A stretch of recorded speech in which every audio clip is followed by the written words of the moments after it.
Alright you guys, so I'm here in Village Market in Nairobi, Kenya, living my digital nomad lifestyle, and I want you guys to ask yourself, do you think being a digital nomad is a sustainable lifestyle? Meaning, can this be something that you can do forever? A lot of you guys watch my videos and you want to become a digital nomad. You want to be able to travel from country to country when you want, where you want, how you want, stay as long as you want, eat what you want, wake up when you want, etc. Essentially live the dream life.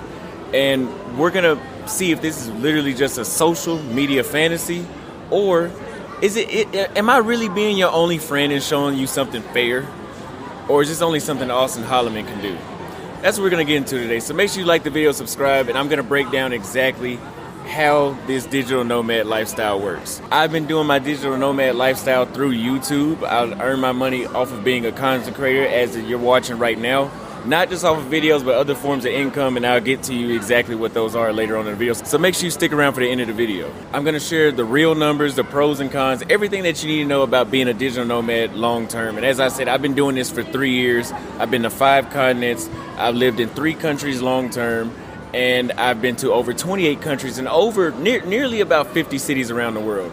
I've also dated many women from around the world, and I also talk about those things too in my content. Now, of course, the pros to being a digital nomad, of course, is being able to have a flexible lifestyle. I can sit here at this Village Market Mall all day if I wanted to.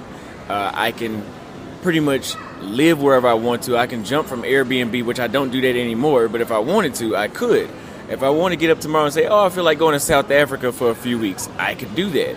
If I want to stay in Kenya for as long as a tourist visa or as long as my residency permits me to, I could do that. If I want to go riding sand dunes, as I've done before in Senegal, I can do that. I can pretty much do whatever I want. I can meet as many people as I want. I can literally, here's the best part for a young man. Being a young man living this lifestyle, or even just a man in general, is you can literally have your sample size of whatever dating experience around the world that you want.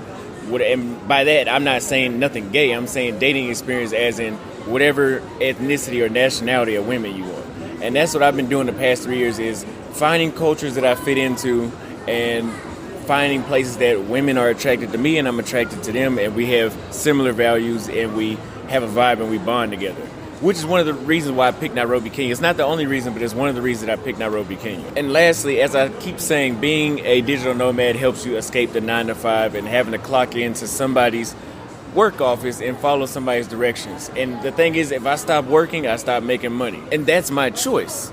Versus if you're working for somebody, you're doing a 9 to 5, you have to follow directions as much as possible, or you get fired, and you are pretty much, for the most part, locked in to one location. You're not a remote worker like me. Now, the cons is some things like income instability. That being said, for example, it's very real with me being a content creator, because sometimes I can put up videos, they get 100,000 views. Sometimes I put up videos, they, even at 148,000 subscribers, they might max out at 5,000 views over 3 months, which is a big deal. But that's part of being an entrepreneur, is it's never really predictable how much you're going to make. Things can be seasonal.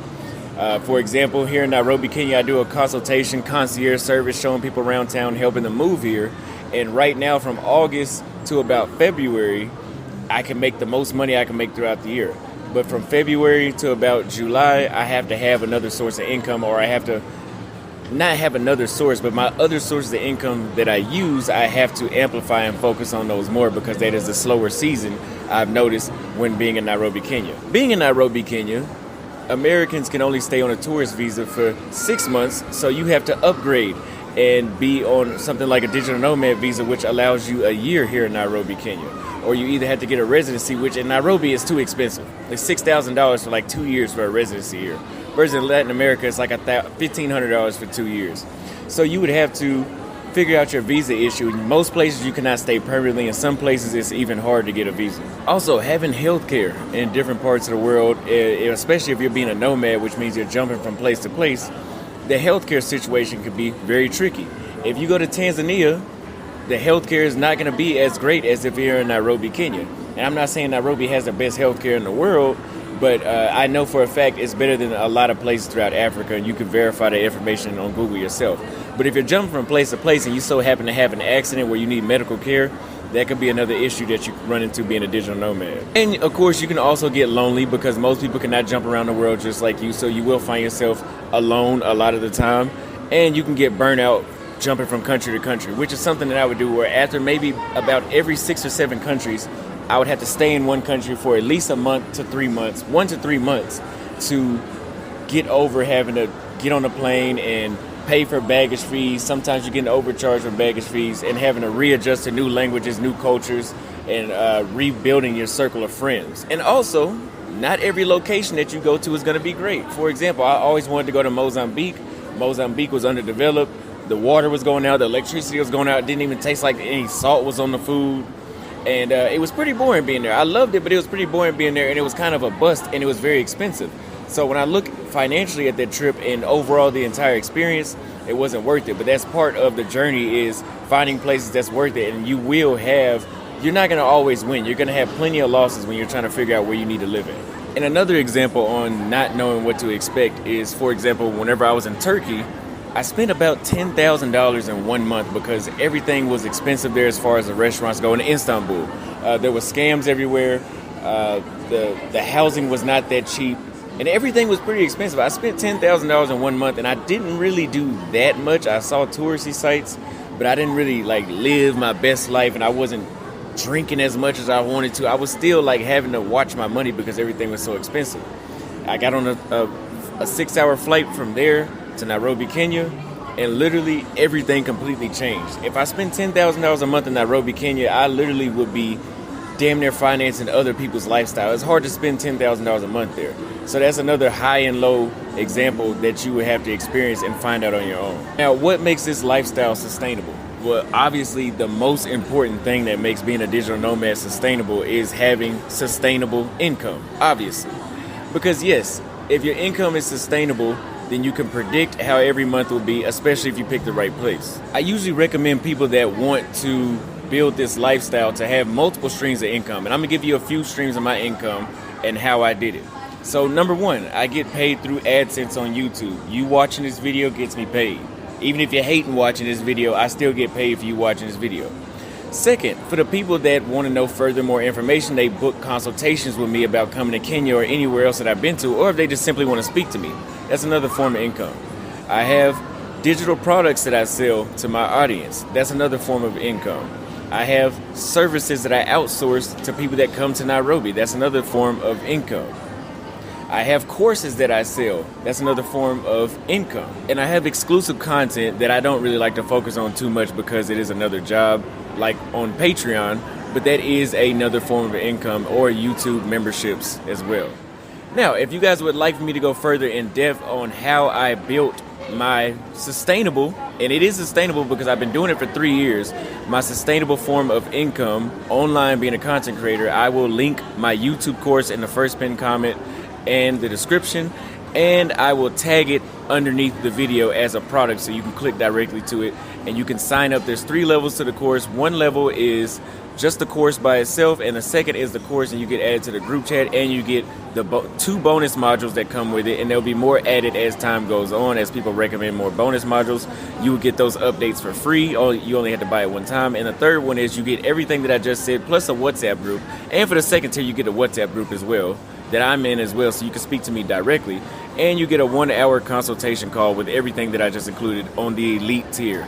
So if you are interested in that, feel free to click below on the first pinned comment and pick it up right now. Which leads me into my next thing. You need to constantly build your network and skills. You would be surprised how much meeting other expats and people that are living the same lifestyle can teach you things that can help you sustain your lifestyle that you would have never thought of. So networking and people is the most important part of building income. You cannot do it all by yourself. And you can also follow behind me in my footsteps and build a full-time base, which my base is Nairobi, Kenya. I've been able to save and spend a lot less money now that I have this as my base versus whenever I was jumping from country to country and I had unpredictable expenses and unpredictable flight prices. I was spending a lot more money and I was saving a lot less because I didn't know how much I was going to spend, and my expenses were constantly going up. So being able to set yourself up and gauge your expenses in the right way by staying in one place for extended periods of time, even though you might want to see the world, if you need to get your money right first, and stay in one place. You need to have balance whenever you live in a lifestyle because, for example, I've made this mistake many times here in Nairobi, Kenya, where there are a lot of women, there's a lot of stuff to do, there's a lot of expats that I like to hang out with. The people like to drink a lot here, and drinking here is relatively cheap, food here is relatively cheap, housing is cheap, and you can actually forget, like, yeah, it's cheap, but the money that you're spending is starting to add up, and before you know it, you can go broke because you forgot, okay, I need to treat this like I'm living here rather than staying on permanent tourist mode. And again, I talk about all of that in my course. If you guys are interested in that, you can speak with me one-on-one directly, with or without buying the course. I'll link to everything below in the first pinned comment. Let me know what you guys think. If you are interested in becoming a digital nomad, can you relate to anything that I said? And I want to hear what you guys' struggles are in the comments below.